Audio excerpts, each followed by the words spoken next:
Alright y'all, welcome back to the channel and to some more turkey patterning, and today we've got a combination that one of you guys requested that we bring out here and test, and I'm definitely curious to see how it can do as well, because these shells, the first time we tested them, seem to be pretty decent for what they are, and we know this choke typically does pretty well with shells like this, so putting the two of them together should give us something interesting anyway. But as for the shells I brought out here today, I got out some of the Winchester Super X turkey loads, but these ones are the 12 gauge 2 3/4 inch ounce and a half payload of lead 4s, moving about 1260 feet per second. We've tried our fair share of Super X shells on the channel, but I just recently picked up these 2 3/4 inch versions, and it is only 1.5 ounces of lead 4s, but they showed some promise the last time we tested them, so we'll see what they can give us through today's choke combo. But for today's setup, I brought out the Remington 1187. It has a 28 inch barrel on it, and for that choke that one of you guys wanted to see, it's the Avian-X Crusher 665 constriction. For being a mid-price choke at $45 to $50-ish range, it has been a very consistent and pretty reliable performer for us. So if these are actually some decent shells, then this choke should work out okay with them. So we'll see what happens. But as for today's test, everything is set up the same as usual. I've got the turkey target at 40 yards and the chronograph so we can get our velocity from the shell. So let's get you guys a view of that target and see what the 2 3/4 inch Super X 4s can give us through this Avian-X. I've got some decent hopes for it, considering what I've seen from this choke previously with similar shells, but let's take our shot and see what kind of a pattern it gives us.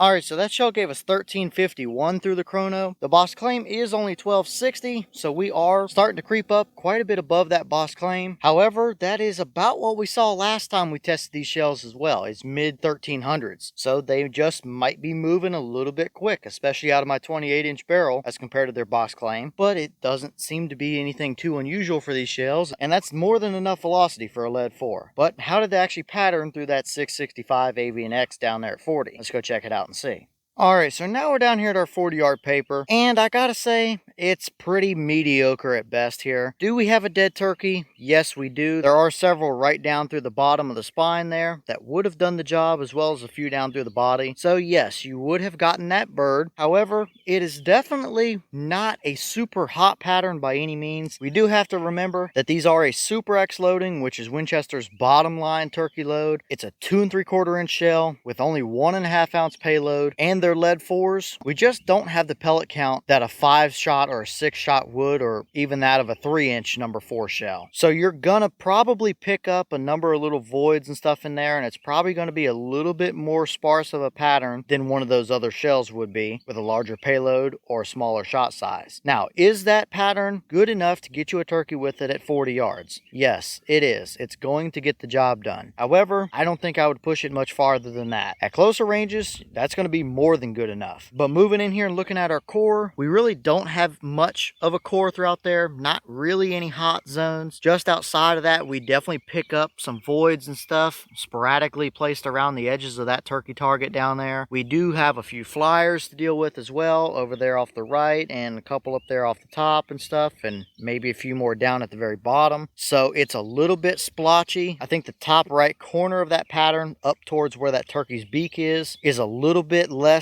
covered in pellets than the bottom on the other side. So I don't think it's the most even pattern we've gotten, and I don't think it's the best pattern we've seen from these shells either so far. It's good enough to get the job done. It's not terrible for what it is, but I do think we can get better. And with it only being 1.5 ounce of payload, I think we can afford to go down in constriction a little bit. 660, maybe even 655 might be where these want to live. They are a cheap shell, which cheap shells sometimes like a little more constriction. Plus, with that lower payload, it might give us a little more breathing room to work with as well through those tighter chokes, even though it is a lead 4. But I don't know. We're just going to have to try these through a few different chokes and see what happens. I don't expect Longbeard XR performance out of them, but I do think we can still refine this a little bit more. Maybe even it up a little bit, and if we can just condense some of these outer pellets down to give us a nice central or more circular looking pattern, you know, roughly the size of that turkey paper there, I think that would probably be a pretty decent performer. But we just got to find what choke that is and if these can actually get to that or not. I definitely think it's possible, but if you were working with this combination, I would keep it inside of 40 yards and you would still be just fine. So overall, I wouldn't call it a terrible pattern, but it's nothing to write home about either, and I don't think it's too unexpected for what the shell is. But I was kind of hoping that Avian-X would tune them in just a little bit, but I don't really know that it did. It just gave us a very middle of the road pattern overall.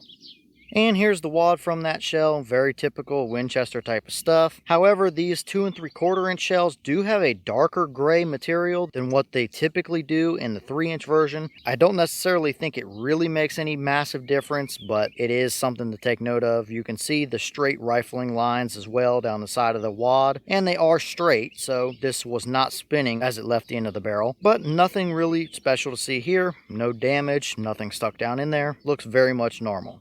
Alright y'all, well, what did you think about that pattern right there? Like I just said, I think it's very middle of the road. It is plenty good enough to get you a turkey with it out to 40 yards. I don't think I would push it much farther than that. And with it being a 1.5 ounce payload in a 2 3/4 inch shell of lead 4s, you just don't have a super high pellet count to work with like you would in a number 5 or number 6 loaded in one of these 2 3/4 inch shells. So maybe that might be a little bit better of a loading with some of those smaller pellets, but I know a lot of people still like to use 4s, and if that's the combo you had, it would do the job just fine for you. However, I think we can still refine these a little bit more. Maybe a little tighter of a choke might be what these really need, but I don't know. Leave all your thoughts down below. Is that about what you expected to see? Were you a little surprised one way or the other? Have you tested any of these 2 3/4 inch Super X shells, and if so, what kind of results have you seen? Is that a pattern you would hunt with, or is it just a little bit too open for you still? And what other chokes do you want to see us run those shells through? Let me know all that down below. At the end of the day, it's not a terrible pattern, but it's nothing that I'm going to go run out and switch to either. Definitely nothing too special to write home about on that one. But with that being said, I've got some more testing to get done for you guys, so I'm going to get back to it. As always, we have the channel Instagram as well as the mailbox where you can send stuff if you'd like. All that information will be in the description down below if you're interested in it, but I'm going to get back to it, so I'll see y'all in the next one.